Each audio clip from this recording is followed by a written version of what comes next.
os erros e os acertos do PT, fazendo uma avaliação da história, podemos pegar dois lados que foram levantados aqui. Um, de uma educação libertadora, né, para aquilo que nós queremos para a sociedade, e de um lado essa inserção no mercado das pessoas, no mercado de consumo, a partir de uma movimentação de classe dentro das faixas de renda. Uma de curtíssimo prazo, é claro, que é a movimentação das classes. Foi o que nós conseguimos fazer no primeiro governo do Lula, no segundo governo ali, e aumentando a renda do cidadão, e ele foi movimentando de classe, e foi se emancipando economicamente, e de certa forma ele elogiava o governo do PT, gostava, que nunca foi tão bom o aumento do salário, o aumento real do salário ao longo dos anos. Isso proporcionou sair ali dos $70 mês para chegar no final do governo Lula 300 e alguma coisa, 350, $70. Quer dizer, isso naquele momento parecia que bastaria aquilo para nós termos um exército depois conosco nas próximas eleições. Aí quando vem Dilma num próximo mandato, e que ela faz até coisas que o Lula não conseguiu fazer, tipo mais médico e outras coisas, minha vida, incrementando minha casa, minha vida, e continuando naquela linha continuar avançando no sentido de trazer mais condição de vida, humanidade para as pessoas, e isso, claro, cada vez mais inserindo no mercado, as pessoas tendo trabalho, tendo renda e tendo condição de se inserir mais no mercado, e as classes continuando a se movimentar. Parecia que isso então bastaria de novo para reproduzir o mandato Dilma, um outro mandato dela, e quase que não dava, mas finalmente deu. Depois veio o golpe, aí nós voltamos a chave de chamar, né? Aí veio o golpe, aí nós começamos a fazer essa avaliação histórica do que deu errado. Deu errado porque nós conseguimos dividir a renda, mas não conseguimos levar a educação libertadora, porque ela sim daria uma consciência crítica, que o pessoal, mesmo sabendo que a economia está ruim e que tem uma turma ali por trás manipulando a economia, quanto melhor, pior, para o governo ficar fragilizado, para eles irem para eles formarem uma opinião de que o governo está ruim e ele pode cair, não vai fazer falta, um governo melhor pode entrar. Mesmo com tudo isso, a pessoa teria consciência crítica de que não, eles estão tentando nos enganar, não é bem assim, eles estão forçando. E sem essa educação, sem ter essa condição de pensar dessa forma, para suportar, eu falo a sociedade, suportar aquele momento de crise fabricado, seja pelo capital internacional, seja pelas elites nossas, ou mesmo, como eu estava dizendo aqui de notícia esquerda lá, pelo nosso Congresso, na forma mais rasteira possível, eu fico pensando assim, poxa, mas essa educação libertadora, nós começamos de certa forma,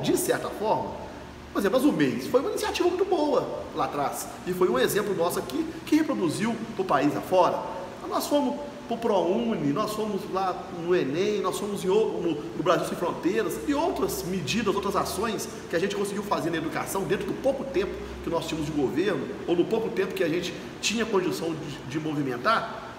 Eu acho que de certa forma nós estávamos no caminho, e acho que tanto estávamos no caminho, que eu falei aquele dia, eu acredito que Dilma daria o salto desenvolvimentista. Ela sim conseguiria dar o salto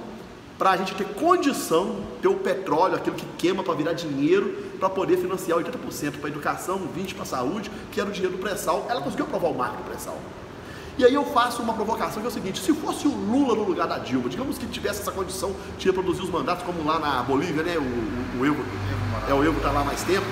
se tivesse condição de reproduzir o terceiro e o quarto mandato, será que o Lula seria poupado do impeachment?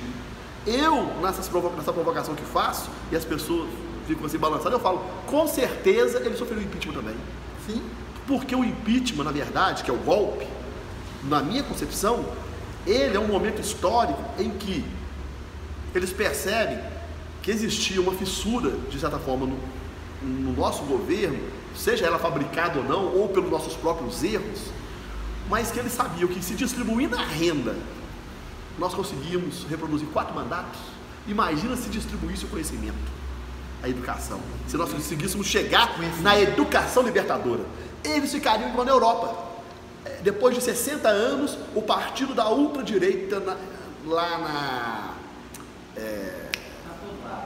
mas agora a última notícia que teve agora foi lá na Áustria, que a extrema-direita tem que fazer um acordo com o governo que ganhou, depois de 60 anos eles tiveram que fazer um acordo, porque o outro partido quase ganhou, ficou com a maioria, e eles tiveram que aliar com a extrema-direita lá antiga, para poder fazer uma colisão de governo. 60 anos depois, que depois do pós-guerra.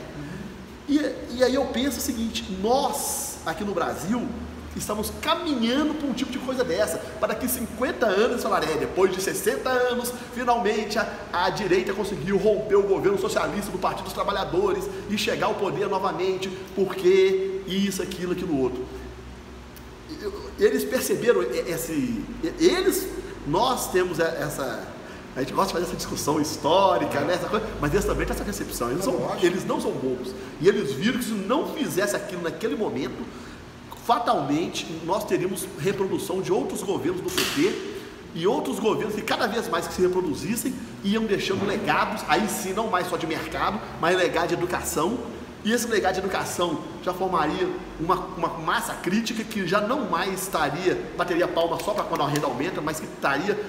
teria condição, solidez para suportar interferências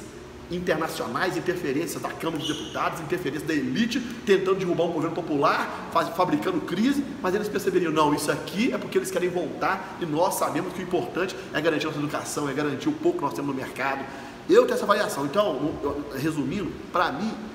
se fosse tanto faz ser Dilma ou se fosse o Lula, o momento histórico que eles avançaram para cima dos nossos governos, que eles partiram para cima, é um momento que aconteceria de toda forma. Eu não vejo, que o Lula tinha mais jogo de cintura, que ele sabe conversar, que é isso, que é aquilo. Não tem essa conversa, porque o Lula depois também, quando foi no governo da Dilma, que tentou entrar para o governo, para poder ser chefe da Casa Civil, o próprio judiciário aí já começou a pôr as pedras no meio do caminho, já não deixou, complementando o golpe, porque já sabia que ali, aquela conversa de pacto do Lula já não interessa mais. Porque o pacto também foi porque as elites ganharam dinheiro, na linha branca, no IPI, dos automóveis, eles ganharam muito dinheiro.